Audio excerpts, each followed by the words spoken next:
everyone? It's Mikey T, the movie star. I'm back with another exclusive. Today, I wanted to talk about something I've been trying to talk about for a few years now. Today, I want to talk about 50 Cent never signing Gillie the Kid.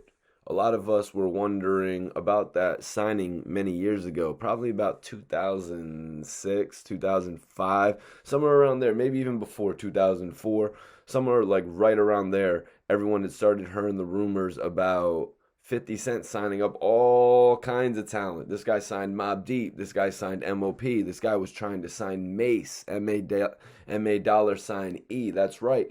But one of the record deals that didn't go through was actually Gillie the Kid signing with 50 Cent and G Unit. I know a lot of you probably remember the old videos of Gillie going, ch-ch-ch-ch-ch. You want me to finish it? Cut the check. Ch-ch-ch-ch. You want me to finish I could finish it. Want me to throw that up? Yeah, Gillie always used to say some shit like that, just clowning, right? Gillie was just clowning on these situations and record deals that were on the table for him. You know what I mean? But today we're going to break down some info about money that Gillie the Kid actually asked from 50 Cent for the record deal. It's your boy Mikey T, the movie star. I'm back. I'm wearing that King wear, dope ass joint. Link will be in the description for everybody that wants to pick some of this gear up. Appreciate my guy for lacing me with this nice jumpsuit. It's your boy Mikey T, the movie star. I'm on the gram at Mikey T _ the movie star. Everyone who follows me based on this video, I'm going to give you guys the immediate follow back. I follow all the supporters, everyone out there that wants to support the channel. Share this channel to your friends. Let any of your friends who are interested in hip-hop news know what's up and know what we're doing over here at Report Card Radio. We put out some of the most in-depth, best interviews that you're going to see. I've got 2 joints up right now with a throwback with Dark Low and another throwback from 2018, late 2018, that I did with Benny the Butcher. 2 40-minute interviews that I think y'all should go sink your teeth into. But today we're talking about Gillie the Kid and G Unit. That's right. Gillie the Kid actually jumped on a live with a G Unit recording artist by the name of Mike Knox. Mike Knox is from Philly. He's from the same city as Gillie. So the two of them jumped on a live together and they started talking about some information that a lot of people really don't know. A lot of people haven't heard it. Me, myself, I hadn't even heard it. Gillie the Kid would never address it with me in interview format when I would try to get him to break down the situation with him and 50 Cent and why he didn't take the deal when he was so buzzing and he had left Cash Money and he had the attention of everybody in the music industry. And Gillie decided not to go with The Rock. He decided not to go with G Unit. He decided to go with Koch Records. That threw everybody off. But today I'm actually here to I'm here to explain that.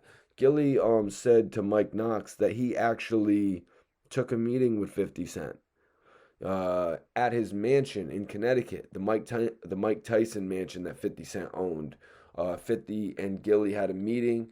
Gillie told 50, "Yo, I'm really interested in signing with G Unit. I want 1.5 million."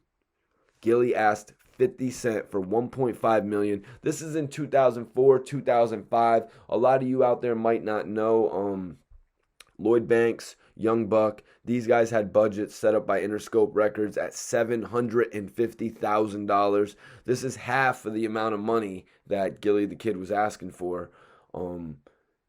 $750,000 for the budgets of Young Buck and Lloyd Banks' second albums and their first albums. Like, this is major money. And we got Banks, who's a proven artist, to go double platinum, selling multiple millions worth of singles. And at this point, what did Gillie really have to show?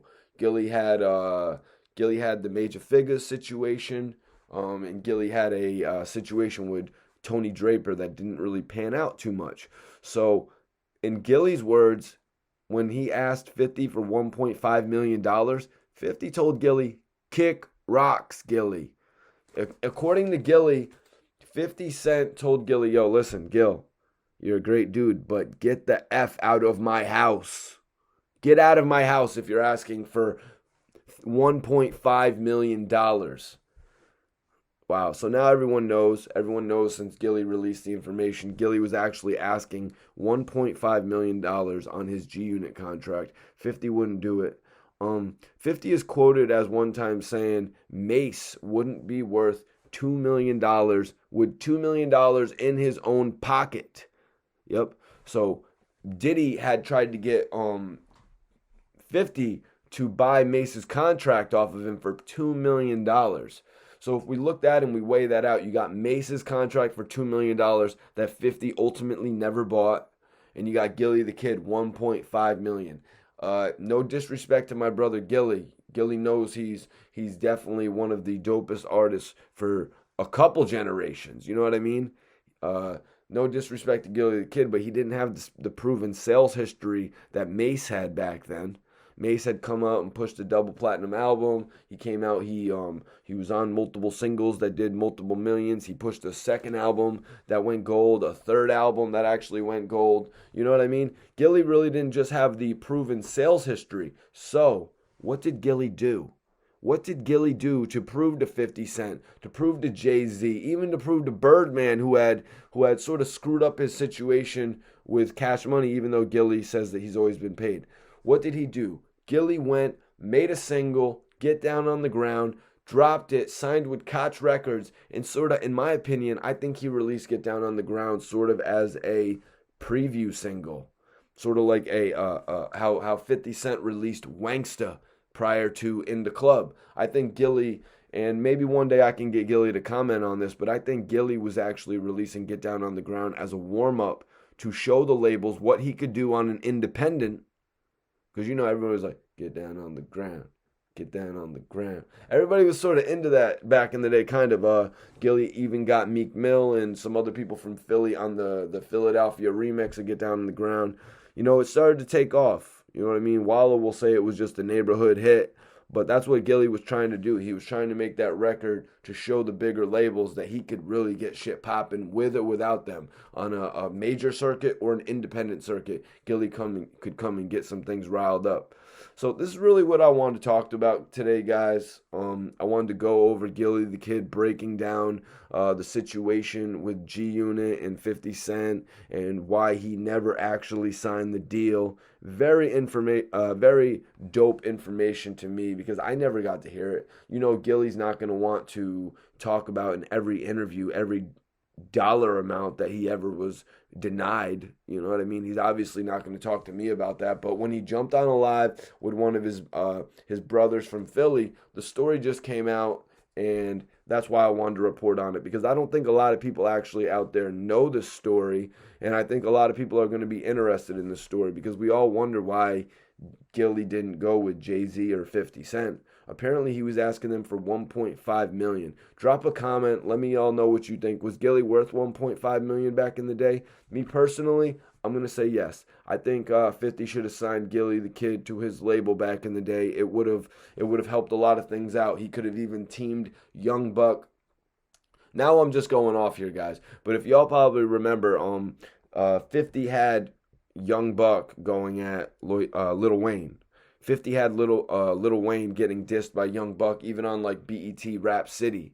You know what I mean? So bringing Gilly the Kid into the fold, it really could have helped things. It really could have helped things, I think, a lot. I think it could have gave G-Unit some extra momentum, but 50 actually never ended up signing any Philadelphia artist aside from Mike Knox, and he was doing the whole G-Unit Philly thing at one point. I think it would have been great if he would have brought Gilly into the fold. What do you all think? I appreciate everybody for watching this video. Everyone watching right now, I want you to subscribe to Report Card Radio. I want you to follow me on Instagram, MikeyT_the movie star. Everybody who follows me based on this video will be getting an immediate follow back. I appreciate everyone tuning in to these videos on a weekly basis. I've got new interviews on the channel that you guys could check out. Actually just dropped a new video interview with Dirty O, speaking on doing some work with Sue Surf. Dirty O had done some work with Sue Surf just before he got locked up for that. He had a clip on him. He went and did a couple months in jail. And then Dirty also has done some work with Joel Santana since his return home from jail. Expect to hear Joel Santana, the Dipset, you know what I mean? The Dipset legend on Dirty O's next project. That project is actually called Less Than a God, More Than a Man. dope new album coming from Dirty O. But right now, Dirty O and Ponzo Houdini actually have their duet project featuring Dark Low on 10 new cuts. Dope Boy Secrets out right now. I'll leave that link in the bio as well for all the Dark Low fans out there. Everybody that wants to get in tune with my guys, Dirty O, Ponzo Houdini, Dirty from Niagara Falls, New York, Ponzo from Buffalo, New York. That's right. Let's tap in with the upstate New York guys. Salute to everybody watching. Stay in tune.